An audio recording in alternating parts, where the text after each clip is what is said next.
حمزی ونفخی ونفثی بسم اللہ الرحمن الرحیم۔ قال اللہ تبارک و تعالی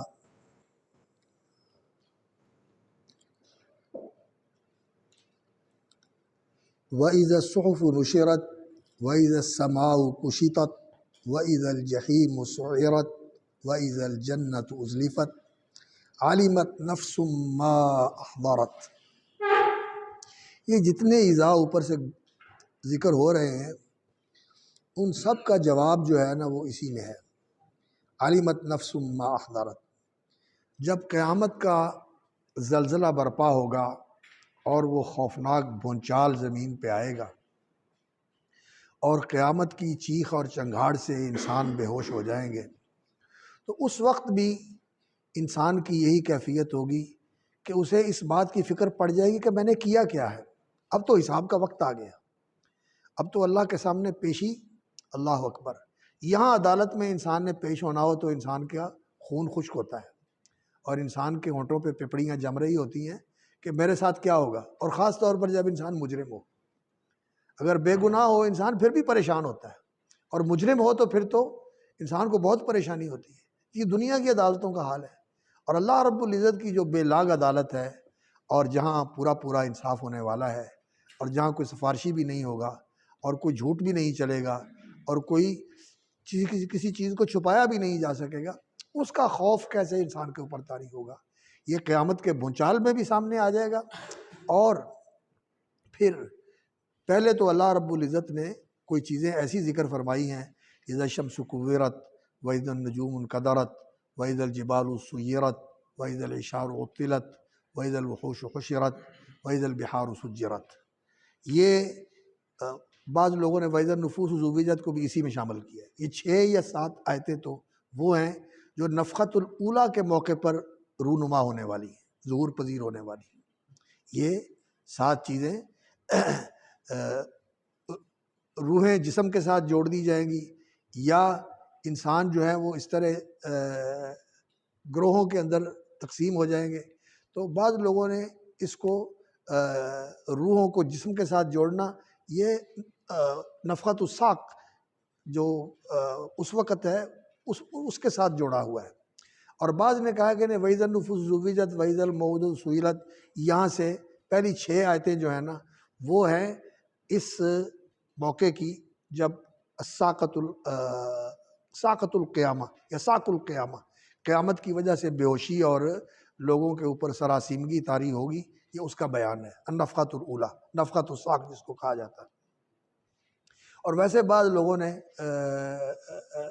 نفخے بھی 3 جو ہے نا وہ قرار دیے ہیں، ایک نفخۃ الساق اور پھر نفخۃ جو ہے نا وہ فنا۔ ایک تو بدہوشی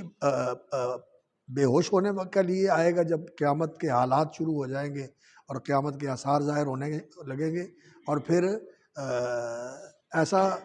سور پھونکا جائے گا جس سے ہر چیز جو ہے فنا ہو جائے گی، وہ فنا اور موت کا ساقہ ہوگا۔ بعض لوگوں نے یہ 3 بنائے ہیں، لیکن جمہور علماء یہی کہتے ہیں کہ 2 ہی نفخے ہیں،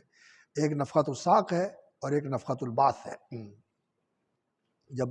فَإِذَا هُمْ قِيَامٌ يَنظُرُونَ ثُمَّ نُفِخَ فِي أُخْرَى فَإِذَا هُمْ قِيَامٌ يَنظُرُونَ، یہ نفخۃ البعث ہے، ایک نفخۃ الساق اور ایک نفخۃ البعث۔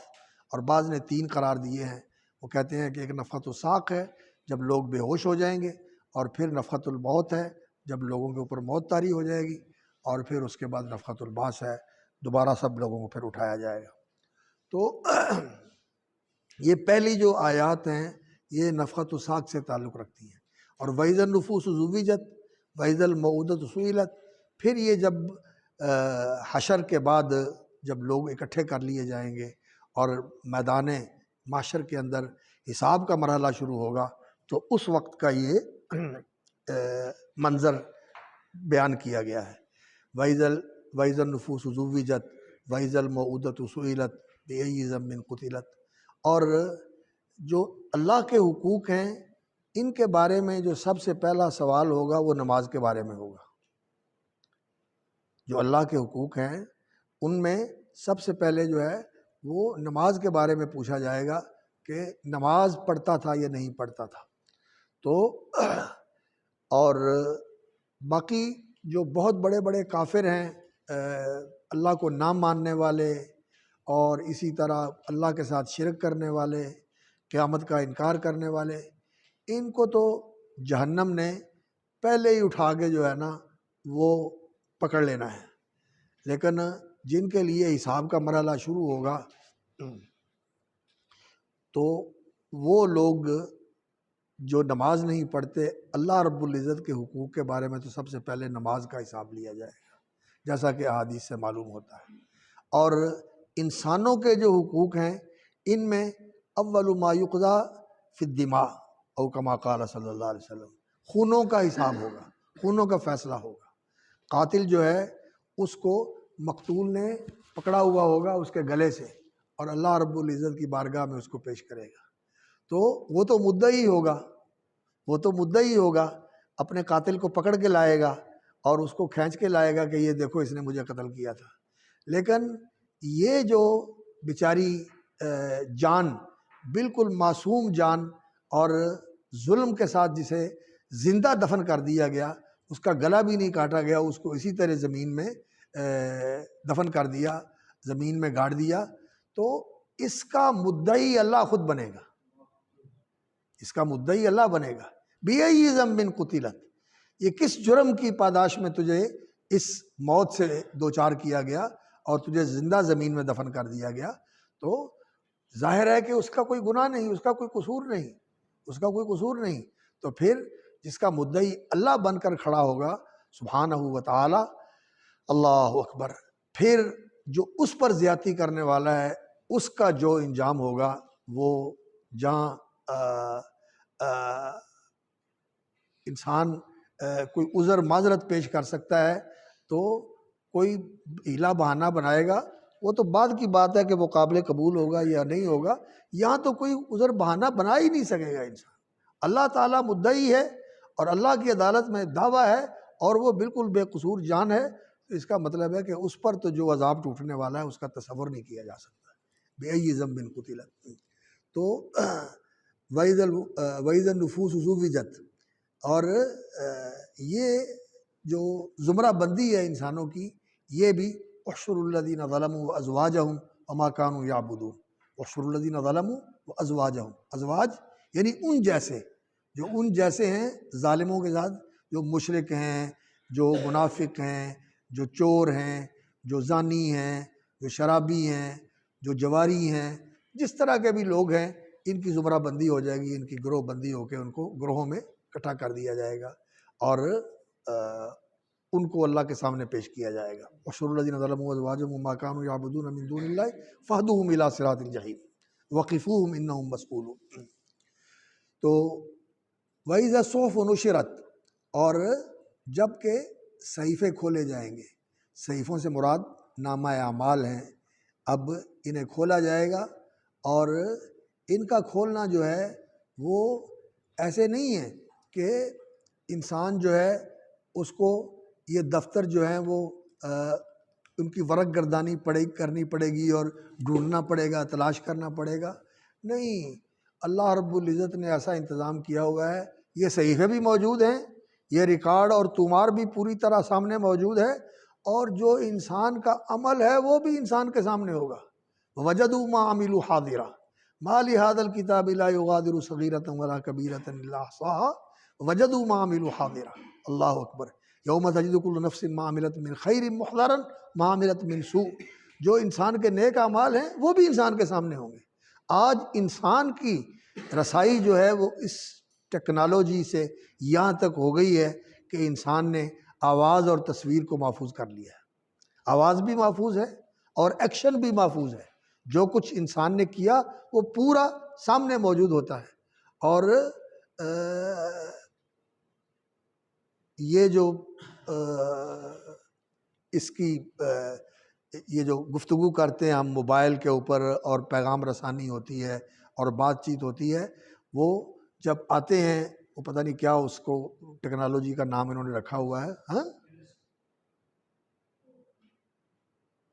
وہ کیا نام اس کا ہوتا ہے لیتے ہیں، وہ پولیس والے آ کر وہاں جو ہے نا جب کوئی اس طرح کی واردات ہو جاتی ہے تو وہ نصب کرتے ہیں، تو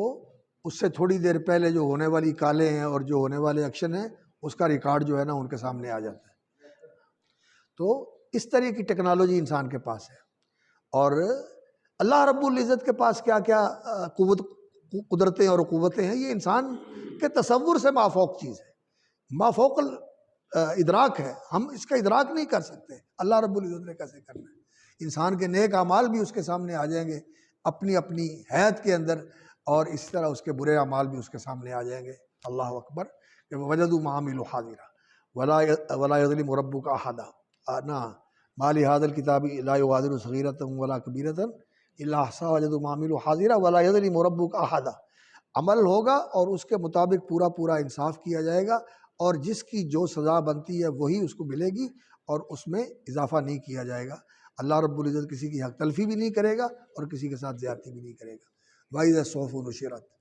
اور یہاں تو صرف یہی کہا ہے کہ وہ صحیفے کھول دیے جائیں گے، یعنی ہر ایک کا کچا چٹھا جو ہے وہ اس کے سامنے آ جائے گا، جو کچھ اس نے کیا ہوا ہے۔ ویسے انسان کا جب کمپیوٹر چلتا ہے نا ذہن کا، جب انسان کسی، اللہ تعالیٰ عافیت میں رکھے اور اللہ تعالیٰ ہمیں معاف فرمائے، کسی مشکل میں پھنستا ہے نا انسان، تو پھر اسے وہ جو اندر ذہن کے فلم چلتی ہے کہ تو نے یہ بھی کیا، تو نے یہ بھی کیا، سارا کچھ انسان کے سامنے آ جاتا ہے، پوری زندگی کی فلم انسان کے سامنے گھوم جاتی ہے۔ یہاں بھی یہ ہوتا ہے، لیکن اس دن تو پھر ایسا ہوگا کہ ہر چیز جو ہے انسان کے سامنے آ جائے گی۔ عالمت نفس ما احضرت، ہر ایک کو پتہ چل جائے گا کہ وہ کیا لے کے آیا ہے، جیسا کہ آگے آ رہا ہے۔ وَإِذَا الصُّحُفُ نُشِرَتْ، اللہ اکبر۔ وَإِذَا السَّمَاءُ كُشِطَتْ، اور جب آسمان کی کھال کھینچ لی جائے گی۔ کشت کا معنی ہوتا ہے ایو کشتن یلغی الشہادہ، کشت یا کشت کا معنی ہوتا ہے کریدنا۔ وہ جو لکھا ہوتا ہے نا، بعض لوگ جو ہے نا وہ بڑی مہارت کے ساتھ اس کو اوپر سے کرید کر اس کے اوپر اور چیز پرنٹ کر دیتے ہیں، تو وہ لکھا ہوتا ہے کہ کاغذات کے اندر ایو کشتن، جب کوئی چیز کرید کے اور کوئی چیز نصب کی گئی ہے یا کسی چیز کو کرید کے کوئی اور بنائی گئی ہے، تو یہ کشت جو ہے کریدنا، یہ اس کو ملغا کر دیتا ہے، اس سے وہ شہادت جو ہے وہ معتبر نہیں رہتی کہ اس کے اندر تبدیلی کی گئی ہے۔ تو کشت کا معنی کیا ہوتا ہے؟ ایک فارسی کا کشت ہے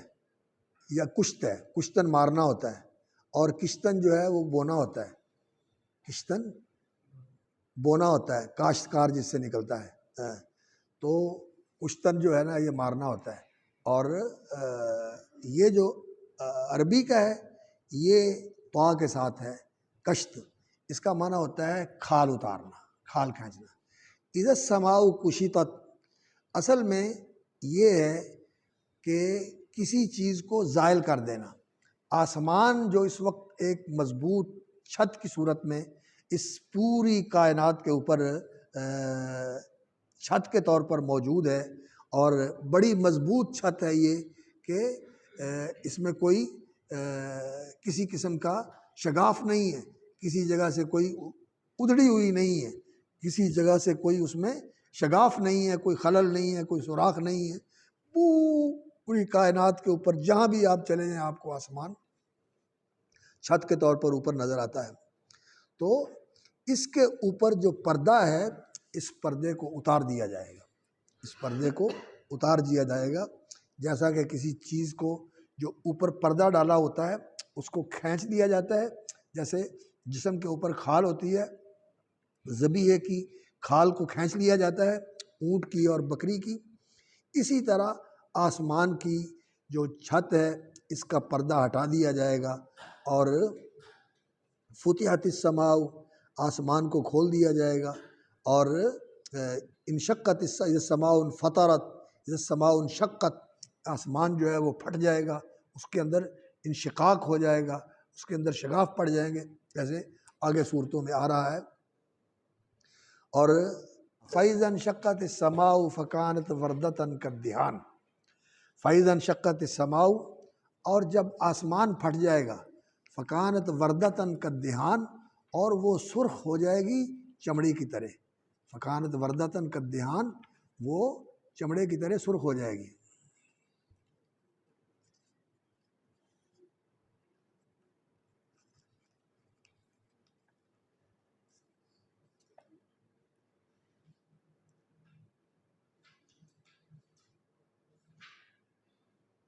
بعض لوگوں نے تو یہ کیا ہے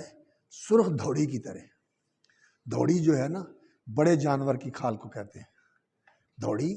بڑے جانور کی کھال کو کہتے ہیں، بھینس کی کھال، گائے کی کھال، اونٹ کی کھال۔ اونٹ کی کھال تو ویسے میرا خیال ہے استعمال نہیں ہوتی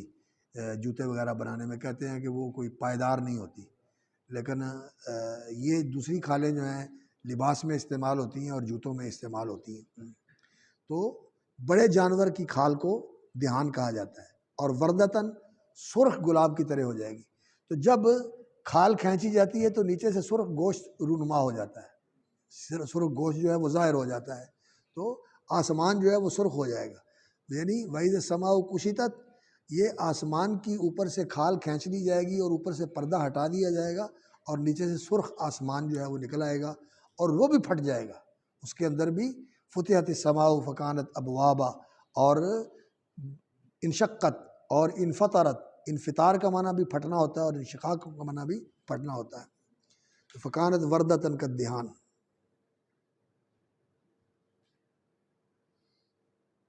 جحیم سعرت، اور جب جہنم کو بھڑکایا جائے گا، سعر یسعر تسعیرا، اور سجر یسجر تسجیرا۔ یہ سعر اور سجرہ دونوں کا معنی بھڑکانا ہوتا ہے، بھڑکانا ہوتا ہے، دہکانا ہوتا ہے۔ تو اوقدت شدیداً، سعرت باب تفعیل ہے، یعنی اسے شدت سے دہکایا جائے گا اور بھڑکایا جائے گا۔ ویسے تو اب بھی جہنم موجود ہے اور اس کے شعلے اٹھ رہے ہیں اور اس میں آگ جل رہی ہے، لیکن جب وہ قیامت کا دن ہوگا اور فرشتے اس کو میدان محشر میں لے کے آئیں گے، اس کو زنجیریں ڈالی ہوئی ہوں گی اور اس کو کنٹرول کر رہے ہوں گے، اور وہ بکھری ہوئی ہوگی، اور وہ چاہے گی کہ میں ان لوگوں کو نگل لوں اور ان لوگوں کو میں اپنا لقمہ بنا لوں جو اللہ کے دشمن اور اللہ رب العزت کے باغی اور سرکش بن کے زندگی گزار کے آئے ہیں، لیکن فرشتے اس کو روکے ہوئے ہوں گے۔ تو اسے اس وقت خاص طور پر بڑی شدت سے بھڑکایا جائے گا، اور اسے بھی بھڑکایا جائے گا، اور جو اس کے اندر لوگ ڈالے جائیں گے یہ بھی اس کو بھڑکانے کا۔ وقودھا الناس والحجارہ، وقودھا الناس والحجارہ، کہ اس کا وقود، اس کا ایندھن جو ہے انسان اور پتھر ہیں،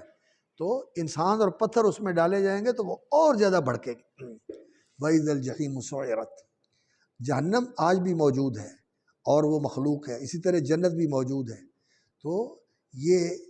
اسی دن پیدا نہیں ہوگی بلکہ ابھی بھی موجود ہے۔ رسول اکرم صلی اللہ علیہ وسلم نے اس کا مشاہدہ بھی کیا اور اس کے مناظر بھی دیکھے، جنت کے بھی مناظر دیکھے۔ نہیں،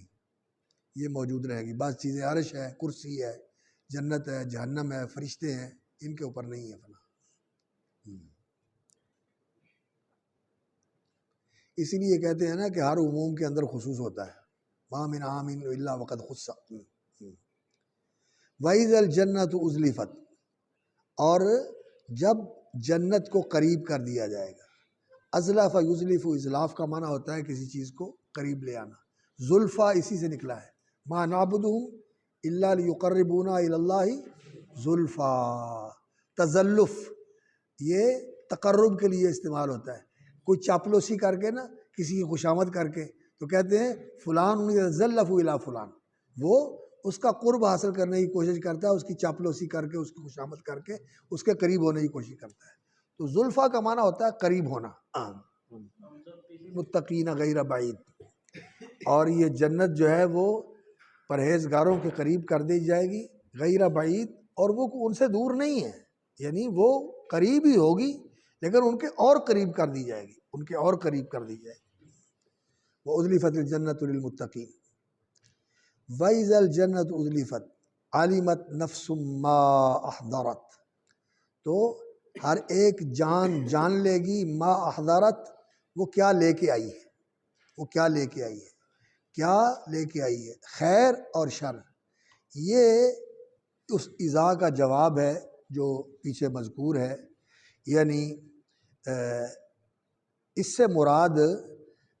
وہ پورا دورانیہ ہے، وہ پورا عرصہ ہے جو قیامت کے زلزلے سے شروع ہو کر حساب اور جزا کے مرحلے تک پھیلا ہوا ہے۔ وہ پیچھے مختلف احوال اور مختلف مراحل اس کے ذکر ہوئے ہیں، اور یہ اس سب کا جواب ہے علمت نفس ما احضرت، کہ ہر جان کو معلوم ہو جائے گا کہ اس نے کیا پیش کیا ہے۔ اور اگلی صورت میں آ رہا ہے کہ ما قدمت و اخرت، اس نے آگے کیا بھیجا ہے اور پیچھے کیا چھوڑا ہے، اس نے آگے کیا بھیجا ہے اور پیچھے کیا چھوڑا ہے، یا یہ معنی بھی اس کا کرتے ہیں جیسا کہ آئے گا کہ کس چیز کو اس نے مقدم رکھا اور کس چیز کو اس نے مؤخر کر دیا، کسی چیز کو نظر انداز کر دیا۔ دنیا اور دنیا کے مفادات اور دنیا کے اندر اپنی راحتیں اور چاہتیں اور خواہشیں اور منمانیاں، انہی کو پورا کرنے کے لیے وہ سارا کچھ کرتا رہا، اور آخرت کی جواب دہی اور آخرت کی پرسش اور جواب دہی اور آخرت کے یہ مرحلے کبھی اس نے ان پر سوچا ہی نہیں، اور جہنم سے بچنے کے لیے کچھ کیا ہی نہیں، اور جنت کے حصول کے لیے کچھ کیا ہی نہیں۔ اللہ اکبر۔ علمت نفس ما احضرت، یہ قیامت کا تذکرہ ہے، یہ قیامت کا تذکرہ ہے اس صورت کے اندر۔ اور سید قطب رحمہ اللہ، ان کی ایک کتاب ہے کہ قرآن مجید جو ہے اس کے اندر التصویر الفنی، اس کا نام ہے التصویر الفنی، یعنی قرآن مجید ایسی صورت گری کرتا ہے کہ منظر بالکل انسان کے سامنے آ جاتا ہے، انسان کے سامنے آ جاتا ہے۔ التصویر الفنی فی القرآن، وہ ادیب آدمی تھے، عالم تو اتنے بڑے نہیں تھے، اور نہ ہی کوئی اتنے راسخ مسائل کے بارے میں صحیح فکر رکھنے والے تھے، لیکن حساس اور شعور بڑا گہرا تھا، احساس اور شعور بہت گہرا تھا، اور تعبیر بڑی زبردست تھی، بڑی مؤثر تعبیر کی اللہ رب العزت نے ان کو صلاحیت دی تھی۔ لیکن رد عمل کے اندر بعض اوقات انسان جو ہے نا، جب سنگین حالات کا شکار ہوتا ہے تو پھر اس کے رد عمل میں اس کے اندر ویسی ہی شدت آ جاتی ہے اور غلو آ جاتا ہے، تو ان کے فکر کے اندر اس طرح کا غلو موجود تھا۔ اس لیے اس سے تو انسان کو بہرحال پرحذر رہنا چاہیے، اس سے بچنا چاہیے، اس سے متاثر نہیں ہونا چاہیے، اور لیکن بعض اوقات جو ہے وہ قرآن مجید کی بلاغت اور قرآن مجید کا یہ جو اعجاز ہے بیان کا، اس کا بڑا اچھا اظہار ان کی اس کتاب میں ہے جو فی ظلال القرآن کے نام سے انہوں نے قرآن مجید سے اپنے تأثرات اور انفعالات کا اظہار کیا ہے۔ تو یہ تو قیامت کی منظر کشی ہے، اور اس کے بعد جو آیات ہیں، فلا اقسم بالخنس الجوار الکنس واللیل اذا عسعس والصبح اذا تنفس انہ لقول رسول کریم، تو یہ قرآن مجید کے متعلق ہے۔ قیامت اور قرآن، ایک تو قیامت کے ذریعے ان کو ہوشیار کیا گیا ہے، خبردار کیا گیا ہے کہ یہ تمہارے سامنے مرحلہ آنے والا ہے اور اس سے تم دوچار ہونے والے ہو، اس کے لیے تیاری کر لو۔ اور دوسرا، یہ قرآن اللہ کا پیغام ہے، یہ اللہ کا کلام ہے، یہ اللہ کا وعظ ہے، اللہ کی نصیحت اور یاد دہانی ہے، یہ اس کی طرف سے ہدایت اور رہنمائی ہے جو تمہارے پاس آئی ہوئی ہے۔ اور تم اس قرآن کے بارے میں جو رویہ رکھے ہوئے ہو کہ تم اسے کبھی نبی صلی اللہ علیہ وسلم کی شاعری سمجھتے ہو، کبھی نعوذ باللہ نبی صلی اللہ علیہ وسلم کی کہانت سمجھتے ہو، اور کبھی نعوذ باللہ تم اس کے بارے میں کہتے ہو کہ یہ دیوانگی ہے، یہ کیسی باتیں کرتا ہے کہ یہ ایسے ہو جائے گا، یہ ایسے ہو جائے گا، یہ ایسے ہو جائے گا، یہ ایسے ہو جائے گا۔ تو کبھی اس کو دیوانے کی بڑھ قرار دیتے ہو، کبھی کاہن کی تکے اور اس کے مفروضے قرار دیتے ہو، اور کبھی شاعر کا شاعرانہ تخیل قرار دیتے ہو۔ یہ جو تم نے اس کے بارے میں تصورات قائم کیے ہوئے ہیں، لا، ان سب کی نفی۔ یہ جو قسم سے پہلے لا آتا ہے، یہ اصل میں مخاطب کا جو زعم باطل ہوتا ہے اس کی نفی ہوتی ہے شدت کے ساتھ۔ یعنی بات کرنے سے پہلے ہی یہ کہا جاتا ہے کہ جو کچھ تم نے سوچ رکھا ہے اور جو کچھ تمہارے ذہن میں ادھیڑ پن ہو رہی ہے اور جو تمہارے ذہن میں یہ جو چل رہا ہے نا، یہ سب غلط ہے، یہ سب غلط ہے۔ اور یہ اس کی لغویت اور اس کا بے بنیاد ہونا اتنا واضح ہوتا ہے کہ اس کے لیے کسی دلیل دینے کی ضرورت نہیں ہے، اس کے لیے کسی دلیل دینے کی ضرورت نہیں ہے۔ یہ سرے سے ہی لغو ہے، بے بنیاد ہے، بے حقیقت ہے، نہیں، بالکل نفی کر کے اس کا ابطال کر دیا جاتا ہے۔ اور پھر اس کے بعد ایسی قسم پیش کی جاتی ہے جو اس چیز کے اوپر گواہ ہوتی ہے اور اس چیز کی حقانیت کی گواہی دیتی ہے جس مقسم علیہ، جس کے اوپر قسم کھائی گئی ہے۔ اور یہاں جو قسمیں ہیں، یہ اللہ رب العزت نے ستاروں کی قسم کھائی ہے، اور رات کی قسم کھائی ہے، اور صبح کی قسم کھائی ہے۔ ستارے اور رات اور صبح، یہ مقسم بھی ہے جن کی قسم کھائی گئی ہے۔ اور مقسم علیہ کیا ہے؟ اِنَّهُ لَقَوْلُ رَسُولٍ کریم،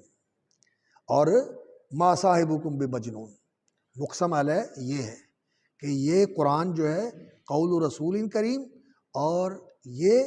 وما صاحبکم بمجنون، اور تمہارے ساتھی جو ہیں یہ دیوانے نہیں ہیں۔ تو ان کے درمیان جو مناسبت ہے اس کو سمجھنے کے لیے ایک چھوٹی سی بات جو ہے نا وہ ذہن میں رکھنی ضروری ہے۔ عرب جو تھے، ان کے اندر جو کہانت کا بازار گرم تھا، اور ان کاہنوں سے لوگ آ کر اپنے کاموں کے لیے بھی مشورہ لیتے تھے، اپنے فیصلے بھی ان سے آ کر کرواتے تھے، اور ان کو ایک مذہبی تقدس حاصل تھا، ان کو مذہبی تقدس حاصل تھا، اور ان کے بارے میں وہ یہ سمجھتے تھے کہ ان کا عالم غیب سے تعلق ہے، اور یہ عالم غیب سے سنگن لے لیتے ہیں، کوئی سنگن وہاں سے ان کو حاصل ہو جاتی ہے جس سے یہ غیب کی خبریں بتاتے ہیں۔ تو غیب کے بارے میں، مستقبل کے بارے میں جاننے کے لیے وہ ان کے پاس آتے تھے اور ان سے مشورہ لیتے تھے اور ان کی بات پر اعتماد کرتے تھے۔ اور یہ لوگ جو تھے کاہن، یہ کاہن جو تھے، ان لوگوں کا جو یہ علم تھا اس کی بنیاد دو چیزوں کے اوپر تھی۔ ان کاہنوں کے علم کی بنیاد دو چیزوں کے اوپر تھی، ایک ستاروں کے اوپر، علم نجوم کے اوپر، اور دوسری شیاطین سے تعلق کے اوپر۔ ان کا شیاطین کے ساتھ تعلق تھا، یہ ان کی پوجا کرتے، ان کے لیے قربانیاں دیتے، ان کے لیے بھینٹ چڑھاتے، اور ان کے تقرب اور ان کی خوشنودی کے لیے بعض ناجائز کام کرتے، چلے کاٹتے اور اس طرح کے کام کرتے۔ تو یہ کام کیا کرتے تھے شیاطین سے تعلق اور ربط قائم رکھنے کے لیے۔ اور دوسرا، وہ علم نجوم کے بارے میں کچھ جانتے ہوتے تھے، اور نجوم کے بارے میں جو عرب کے لوگ تھے ان کا یہ نظریہ اور عقیدہ تھا کہ وہ ان ستاروں کو متصرف بالذات سمجھتے تھے۔ وہ سمجھتے تھے کہ یہاں دنیا کے واقعات اور دنیا کے امور، اور خاص طور پر لوگوں کی قسمتیں اور لوگوں کے نصیب اور لوگوں کے جو معاملات ہیں، ان کے اندر اپنی نحوست اور اپنی سعادت، اپنی نیک بختی، اور کبھی وہ نحس ہوتا ہے، نحوست کا باعث بنتا ہے، اور کبھی وہ سعد ہوتا ہے، سعادت کا باعث بنتا ہے۔ وہ بذات خود متصرف ہیں اور وہ اثر انداز ہوتے ہیں۔ تو ان ستاروں کو مصرف بالذات سمجھتے تھے، اور ان کو لوگوں کے اوپر اثر انداز سمجھتے تھے کہ یہ جو ہیں لوگوں کی قسمتوں پر اثر انداز ہوتے ہیں، اور ان کے ظہور کے وقت اور ان کے جو قوت کا وقت ہے، جب پوری طرح روشن ہوتے ہیں، اس وقت جو کام کیے جائیں ان میں برکت اور ان میں سعادت آ جاتی ہے، اور جو ان کے افول یعنی ڈوبنے اور غائب ہونے کے اوقات میں ہوتا ہے تو اس وقت جو ہے وہ کسی میں نحوست آ جاتی ہے اور کسی میں اس میں بے برکتی آ جاتی ہے۔ تو یہ عربوں کا عقیدہ تھا، وہ ستاروں کو، جیسا کہ رسول اکرم صلی اللہ علیہ وسلم نے فرمایا کہ وہ یہ سمجھتے تھے کہ مطرنا بنوئی کذا، فلاں نچھتر جو تھی وہ یہاں آ گئی اور اس کی وجہ سے بارش ہوئی، تو وہ ستاروں کو بارش کے برسانے کا ذریعہ سمجھتے تھے کہ ستاروں کا اثر ہے کہ بارش برس رہی ہے، ستاروں کا اثر ہے کہ خوشحالی ہو گئی ہے، ستاروں کا اثر ہے کہ وہ ایسا موسم آ گیا کہ ہر کچھ خشک ہو گیا اور پانی بھی نہ رہا اور چارہ بھی نہ رہا، قحط پڑ گیا اور جانور بھی بھوک سے مرنے لگے اور انسان بھی بھوک اور پیاس سے تڑپنے لگے۔ تو وہ ستاروں کو مؤثر سمجھتے تھے، مؤثر بھی بالذات، اور ان کے ظہور اور ان کے غیاب، ان کے افول اور غروب اور ان کا آنا اور جانا اور چلنا، ان کا وہ اثر سمجھتے تھے۔ اور یہ جو کاہن ہوتے تھے یہ نجومی بھی ہوتے تھے، یہ علم نجوم کے ماہر ہوتے تھے، اور انہوں نے اپنے استادوں سے یہ سیکھا ہوتا تھا، تو وہ ان ستاروں کے بارے میں لوگوں کو یہ بتا کر کہ یہ فلاں ستارہ جو ہے وہ جا رہا ہے اور فلاں ستارہ آ رہا ہے، اور اس کے جانے کی یہ نحوست ہے اور اس کے آنے کی یہ سعادت ہے، یا وہ بڑا سعادت والا تھا اور وہ جا رہا ہے اور اب یہ جو آ رہا ہے یہ بڑی نحوست کا باعث بننے والا ہے۔ آپ کے ستارے کیا کہتے ہیں؟ پڑھتے ہو نا اخبار میں، یا آپ کا ہفتہ کیسے رہے گا، اور آپ کے ستارے کیا کہتے ہیں، اور آپ کے برج جو ہے نا وہ کیا کہتے ہیں۔ لوگوں نے اپنے برج بھی اپنے ساتھ رکھے ہوتے ہیں کہ میں فلاں برج میں پیدا ہوا اور اس برج کا میرے اوپر اثر ہے، اور ستارے جو ہیں اس برج کے حوالے سے وہ ہمارے اوپر کیسے کیسے اثر انداز ہونے والے ہیں۔ وہ جاہلیت آج بھی موجود ہے، وہ جہالت ختم نہیں ہوئی، وہ اٹھ نہیں گئی، وہ آج بھی موجود ہے۔ تو ایک تو علم نجوم کے ساتھ ان کا تعلق تھا، اور ان ستاروں کی وجہ سے وہ غیب دانی کا دعویٰ کرتے تھے کہ ہمیں ان کی چالوں سے پتہ چل جاتا ہے کہ یہ نحوست کا باعث بننے والے ہیں یا سعادت کا باعث بننے والے ہیں، اور پھر وہ لوگوں کو ایسی تدبیریں بتاتے تھے کہ یہ کام کر لو، ایسی انگوٹھی پہن لو، ایسا چھلا پہن لو، ایسا کڑا پہن لو، ایسا دھاگا باندھ لو، ایسا جو ہے نا وہ ہم سے تعویذ کروا لو، اس کی نحوست سے بچ سکتے ہیں، یہ عمل کر لو یا چڑھاوا چڑھا دو، یہ کر دو، اس کی نحوست سے بچ جاؤ گے، یہ کام کر دو، اتنا نذرانہ مجھے دے دو، اتنا حلوان مجھے دے دو مٹھائی، اور جو کسی شیرینی وغیرہ مجھے دے دو، تو یہ تمہاری جو ہے نا قسمت بچ جائے گی۔ تو یہ اس طرح کا جو بازار انہوں نے گرم کیا ہوا تھا وہ ستاروں کے ساتھ وابستہ تھا۔ اور دوسرا وہ کہتے تھے کہ ہمارا جنات کے ساتھ رابطہ ہے، اور جنات کے بارے میں بھی ان کا یہ گمان تھا کہ یہ مالا اعلیٰ تک رسائی رکھتے ہیں، یہ جو مالا اعلیٰ ہے، اوپر کی دنیا ہے، اس تک رسائی رکھتے ہیں، اور یہ اوپر جا کے غیب کی خبریں لے آتے ہیں، اور وہ آ کر ان کو بتاتے ہیں جن کے ساتھ ان کا ارتباط ہوتا ہے۔ اور ہوتا کیا تھا؟ ہوتا یہ تھا جیسا حدیث میں آتا ہے کہ شیاطین جاتے ہیں، اور ویسے تو اللہ رب العزت نے ہمیشہ سے یہ انتظام کیا ہوا ہے، فَأَتْبَعُهُ شِهَابٌ ثَاقِبٌ کیسے ہے، وَالصَّافَّاتِ صَفًّا فَالزَّاجِرَاتِ زَجْرًا فَالتَّالِيَاتِ ذِكْرًا إِنَّ إِلَٰهَكُمْ لَوَاحِدٌ رَبُّ السَّمَاوَاتِ وَالْأَرْضِ وَمَا بَيْنَهُمَا وَرَبُّ الْمَشَارِقِ إِنَّا زَيَّنَّا السَّمَاءَ الدُّنْيَا بِزِينَةٍ الْكَوَاكِبِ وَحِفْظًا مِّن كُلِّ شَيْطَانٍ مَارِدٍ۔ یہ مقصد پہلے سے ہی موجود ہے، اِنَّا زَيَّنَّا السَّمَاءَ الدُّنْيَا بِزِينَةٍ الْكَوَاكِبِ، ہم نے اس آسمان کو آراستہ کیا ہے ستاروں کی ان زینت کے ساتھ۔ یہ لٹکتی ہوئی قندیلیں ہیں جو آسمان کو خوبصورت بناتی ہیں، اور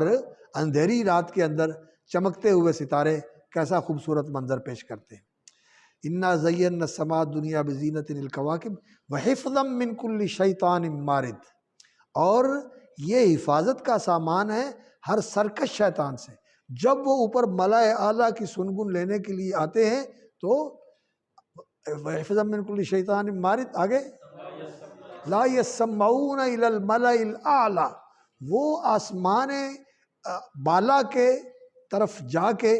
ملائے اعلیٰ کی خبر لینے کے لیے لا يَسَّمَّعُونَ إِلَى الْمَلَإِ الْأَعْلَى وَيُقْذَفُونَ مِن كُلِّ جانب، اور ہر طرف سے ان پہ بوچھاڑ ہوتی ہے، ہر طرف سے ان کے اوپر اللہ اکبر راکٹ پھینکے جاتے ہیں، اور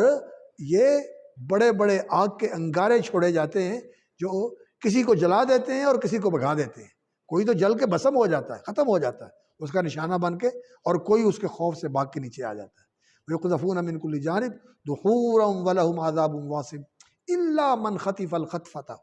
ہاں کوئی ہے جو کوئی بات فرشتے نے سنی، آگے پہنچائی، اس نے آگے پہنچائی، یہ اللہ رب العزت کا اللہ کے لشکر ہیں جو اوپر سے پیغام لانے والے ہیں، آگے پہنچانے والے ہیں، آگے سے لے کر آگے پہنچانے والے ہیں۔ جیسے حکومت کا نہیں ہوتا، اب پارلیمنٹ میں ایک فیصلہ ہوتا ہے اور وہ فیصلہ وزارت میں آ جاتا ہے، پارلیمنٹ کا فیصلہ متعلقہ وزارت میں آ جاتا ہے، وزارت سے وہ فیصلہ سیکٹری کے پاس آ جاتا ہے، سیکٹری سے وہ فیصلہ پھر جو کمشنر ہوتا ہے ڈویژن کا اس کے پاس آ جاتا ہے، اس کمشنر سے پھر وہ ڈپٹی کمشنر کے پاس آ جاتا ہے، ضلع کے پاس آ جاتا ہے، ضلع سے اے سی کے پاس آ جاتا ہے، اے سی سے تحصیلدار کے پاس آ جاتا ہے، تحصیلدار سے پٹواری کے پاس آ جاتا ہے، پٹواری کے پاس سے چوکیدار کے پاس آ جاتا ہے۔ یہ جس طرح سسٹم بنا ہوا ہے نا، اللہ رب العزت کے بھی سسٹم ہے، اللہ ہی جانتا ہے وہ کیسے ہے۔ کوئی کارکن ہوتے ہیں جنہوں نے جا کر کام کرنا ہوتا ہے، کوئی ہوتے ہیں جنہوں نے آ کر ان کو دیکھنا ہوتا ہے، اور کوئی ہوتے ہیں جنہوں نے اس کی رپورٹ پہنچانی ہوتی ہے۔ اللہ رب العزت کا نظام ہے وَمَا يَعْلَمُ جُنُودَ رَبِّكَ إِلَّا هُوَ وَمَا هِيَ إِلَّا ذِكْرَىٰ لِلْبَشَرِ، یہ اللہ کے کارندے جو ہیں یہ کارکنان قضاء و قدر، اللہ اکبر، یہ اللہ رب العزت ہی جانتا ہے کہ اللہ رب العزت نے ان کا کیا سسٹم بنایا ہوا ہے، لیکن وہ ہیں ایسے لا یعصون اللہ ما امرہم ویفعلون ما یؤمرون، جو اللہ نے حکم دیا ہوتا ہے اس کو پورا پورا بجا لاتے ہیں۔ تو الا من خطف الخطفۃ،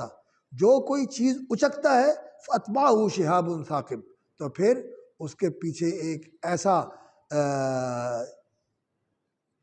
ستارے کا ٹکڑا جو ہے شہاب ثاقب، وہ دہکتا ہوا انگارہ جو ہے وہ اس کا پیچھا کرتا ہے، یا تو اس کو بھگا دیتا ہے یا اس کو جلا دیتا ہے۔ تو اللہ رب العزت نے قرآن مجید کے اندر یہ حقیقت بیان فرمائی کہ یہ ستارے جو ہیں یہ اللہ رب العزت کی مخلوق ہیں، یہ اللہ کی مخلوق ہیں۔ سورج، چاند، زحل، مشتری، مریخ، عطارد وغیرہ جتنے یہ سیارے ہیں اور جتنے یہ ستارے ہیں یہ سب اللہ کی مخلوق ہیں، اور اللہ رب العزت کے وَالنُّجُومُ مُسَخَّرَاتٌ بِأَمْرِهِ، اللہ کے حکم کے تابع ہیں، یہ اللہ کے حکم کے تابع ہیں، نہ کوئی ان کا اختیار ہے نہ کوئی ان کی تاثیر ہے، نہ کوئی ان کا اختیار ہے نہ کوئی ان کی تاثیر ہے۔ اس کائنات کے اندر اگر اختیار ہے تو وہ کس کا ہے؟ صرف ایک اللہ کا، یا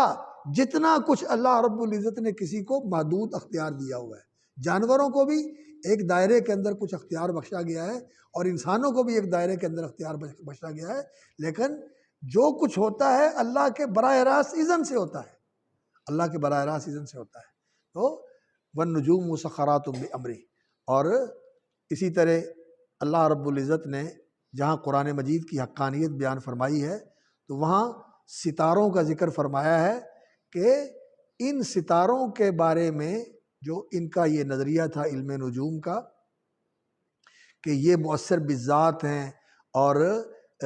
یہ انسانوں کے اوپر اثر انداز ہوتے ہیں، اور ان حالات کا جو ہے نا براہ راست ان کے ساتھ تعلق ہوتا ہے، ان کی وجہ سے یہ حالات ایسے بنتے بگڑتے ہیں کہ یہ ستاروں کے اثرات ہوتے ہیں، اس کی نفی فرمائی۔ اور دوسرا، ان ستاروں کے حوالے سے جو کاہن اور جو نجومی ان کو عراف بھی کہتے تھے، عراف اور منجم اور کاہن اور شاعر، یہ عراف اور منجم اور کاہن اور شاعر، یہ عرب معاشرے کے اندر، عرب جاہلیت کے اندر لوگ ان کی طرف رجوع کرتے تھے رہنمائی لینے کے لیے۔ شاعر اور خطیب یہ قوم کا رہنما ہوتا تھا، شاعر اپنے شعروں سے اور خطیب اپنی خطابت سے ان کی رہنمائی کرتا تھا۔ اور کاروبار کے معاملے میں، رشتے ناطے کے معاملے میں، سفر کے معاملے میں، اپنے جھگڑوں کے معاملے میں، تو یہ ان عرافین کی طرف اور ان منجمین کی طرف اور ان کاہنوں کی طرف رجوع کرتے تھے اور ان سے جا کر رہنمائی لیتے تھے کہ ہمیں کیا کرنا ہوتا ہے۔ اور کبھی کبھی وہ غیب دانی کے لیے، غیب کا مستقبل بینی کے لیے، مستقبل کو دیکھنے کے لیے، سمجھنے کے لیے اور غیب کی سنگن لینے کے لیے کبھی کبھی وہ فالگیری بھی کرتے تھے، تطیر بھی کرتے تھے۔ تطیر وہ جانوروں سے فالگیری کرنا، اور کبھی ازلام سے کہ تیر ہیں پانسے کے، کبھی ان سے اگر یہ آ گیا تو پھر یہ کامیابی کا پیغام اور اشارہ ہے، اگر یہ آ گیا تو یہ ناکامی کا اشارہ ہے۔ اور کبھی وہ جو تیر تھے جن کے اوپر انہوں نے لکھا ہوتا تھا ازلام کہ افعل لا تفعل تفکر حاول مرتن اخرى، اس طرح کی انہوں نے نشانیاں بنا کے وہ تیر بنائے ہوئے تھے۔ اور وہ جو وہاں منت یا کوئی مذہبی رہنما بیٹھا ہوتا تھا جو عمل کرتا تھا کہ اس کو جا کے نذرانہ دیتے، اس کو جا کے پیسے دیتے، اور وہ کوئی منتر شنتر جو ہے نا وہ پڑھ کے پھر کہتا کہ اب میں نے اس کو چلا دیا، اب نکالو تیر۔ اب وہ تیر نکلتا تو اس کو کر کے تیری قسمت یہ ہے۔ یہ جیسے یہ ادھر پروفیسر بیٹھے ہوتے ہیں سڑکوں کے اوپر، لوگوں کے تیرا محبوب تیرے قدموں میں اور تیرا پتہ نہیں فلاں کیا، تو باہر کا سفر جو ہے تیرا ابھی پورا ہو جائے گا، یہ ہو جائے گا۔ تو لوگوں کی قسمتیں بتانے اور بنانے والے یہ جو بیٹھے ہوتے ہیں، ایسا ان کا بھی بڑا لمبا سلسلہ تھا۔ تو اللہ رب العزت نے یہ ان کے علم نجوم کا جو تصور تھا اس کی نفی فرمائی، اور یہ ابراہیم علیہ السلام کی قوم میں بھی تھا۔ وہ ان چیزوں کو، یہ ان ستاروں کو اور اس چاند کو اور اس سورج کو مؤثر بالذات سمجھتے تھے۔ اور اللہ تعالیٰ نے سورۃ الانعام میں ابراہیم علیہ السلام کا وہ جو ارتقائی واز ہے کہ وَكَذَلِكَ نُرِي إِبْرَاهِيمَ مَلَكُوتَ السَّمَاوَاتِ وَالْأَرْضِ وَلِيَكُونَ مِنَ الْمُوقِنِينَ فَلَمَّا جَنَّ عَلَيْهِ اللَّيْلُ رَأَىٰ كَوْكَبًا قَالَ هَٰذَا رَبِّي فَلَمَّا أَفَلَ قَالَ لَا أُحِبُّ الْآفِلِينَ فَلَمَّا رَأَى الْقَمَرَ بَازِغًا قَالَ هَٰذَا رَبِّي فَلَمَّا أَفَلَ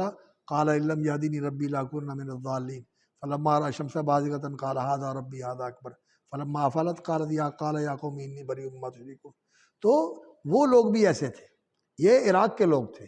یہ عراق کے لوگ تھے، اور عراق بھی عرب کا حصہ ہے۔ عراق جو ہے یہ عرب کا حصہ ہے، یہ جزیرۃ العرب کا حصہ ہے۔ عراق بھی، شام اور عراق جو ہے یہ جزیرۃ العرب کا حصہ ہے۔ تو وہ لوگ یہاں کے رہنے والے تھے، اور وہی چیز ان کے اندر بھی تھی، یہ ستاروں کی پوجا بھی کرتے تھے اور ان کو مؤثر بالذات بھی سمجھتے تھے۔ تو اللہ رب العزت نے قرآن مجید کی حقانیت بیان کی ہے، جہاں سورۃ الواقعہ کے اندر دیکھ لیں، اسی طرح سورۃ الشعراء کے اندر دیکھ لیں، تو سورۃ النجم کے اندر دیکھ لیں وَالنَّجْمِ إِذَا هَوَىٰ مَا ضَلَّ صَاحِبُكُمْ وَمَا غَوَىٰ وَمَا يَنطِقُ عَنِ الْهَوَىٰ۔ تو یہ اللہ رب العزت نے قرآن کی حقانیت بیان کرنے کے لیے اس کو بیان فرمایا ہے۔ تو یہاں یہ قسم جو ہے کچھ ستاروں کی، کچھ رات اور دن کی۔ رات اور دن، سورج اور چاند جو ہے وہ اس کی نشانیاں ہیں۔ دن کی نشانی سورج ہے اور رات کی نشانی چاند ہے۔ اور یہ ستارے جو ہیں، یہ ستارے کوئی تو خاص ستارے ہیں جن کے خاص نام بھی ہیں اور ان کے خاص موسم بھی ہیں اور ان کے خاص راستے بھی ہیں کہ وہ اس موسم میں ظاہر ہوتے ہیں اور پھر اس موسم میں چھپ جاتے ہیں، اور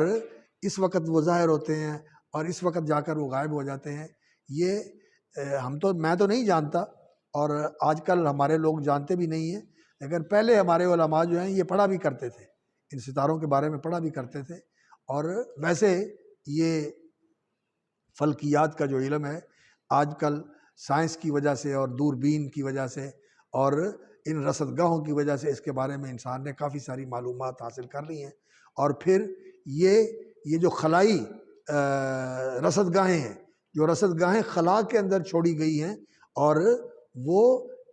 کیمرے ہوتے ہیں خودکار، وہ وہاں سے جا کے تصویریں لے کے آتے ہیں اور پھر ان تصویروں کا مشاہدہ اور مطالعہ کیا جاتا ہے۔ اس سے انسان کی معلومات بہت بڑھ گئی ہیں، لیکن انسان حیران ہوتا ہے کہ عرب اس دور کے اندر ان ستاروں کے بارے میں بہت کچھ جانتے تھے،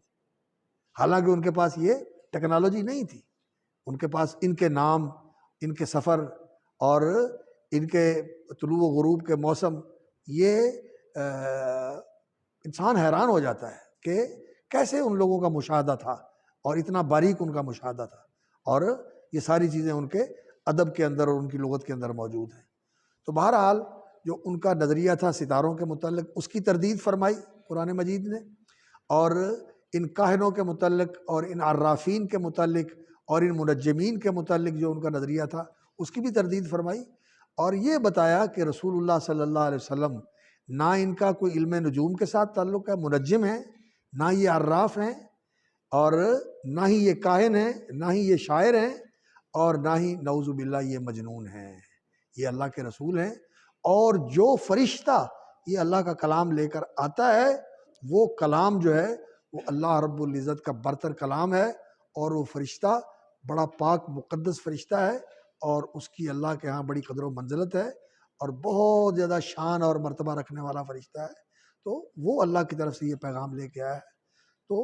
میں آپ سے یہ درخواست کرتا ہوں کہ مولانا امین حسن اصلاحی نے اس صورت کی تفسیر میں جو لکھا ہے نا، آپ اس کا ضرور مطالعہ کر لیں، بہت اچھا انہوں نے لکھا ہے، اور خاص طور پر یہ جو چیپٹر ہے علم نجوم اور کہانت کے حوالے سے بڑا مؤثر ہے اور بڑا بصیرت افروز ہے، وہ ہمارے علم میں ہونا چاہیے تاکہ عرب جاہلیت کا بھی ہمیں پتہ ہو، اور قرآن مجید نے اس جاہلیت کو کس طرح مخاطب کیا ہے اور کس طرح ان کی اصلاح کی ہے۔ اور یہ جگہ جگہ پر جو قرآن مجید میں سورۃ الشعراء میں یا سورۃ الواقعہ میں یا سورۃ النجم میں فلا اقسم بمواقع النجوم وانہ لقسم لو تعلمون عظیم انہ لقرآن کریم فی کتاب مکنون لا یمسہ الا المطہرون تنزیل من رب العالمین، اس کی مناسبت انسان کو معلوم ہوتی ہے۔ تو یہ صورتیں جو ہیں سورۃ النجم، سورۃ الواقعہ، سورۃ الشعراء، ان کا بھی اگر آدمی جو خاص طور پر ان کا جو ہے نا دیباچہ ہوتا ہے، جو جس میں وہ سورت کا عمود اور وہ بیان کرتے ہیں، اس کا مطالعہ کر لے، وہ بھی بڑا فائدہ مند ہے۔ اور اس کو سمجھنے کے لیے اس سورت کا جو خاص طور پر انہوں نے لکھا ہے نا، اس کا بھی آپ مطالعہ کر لیں۔ باقی انشاءاللہ العزیز پھر جو رہ گیا ہے اس پر اگلی مجلس میں گفتگو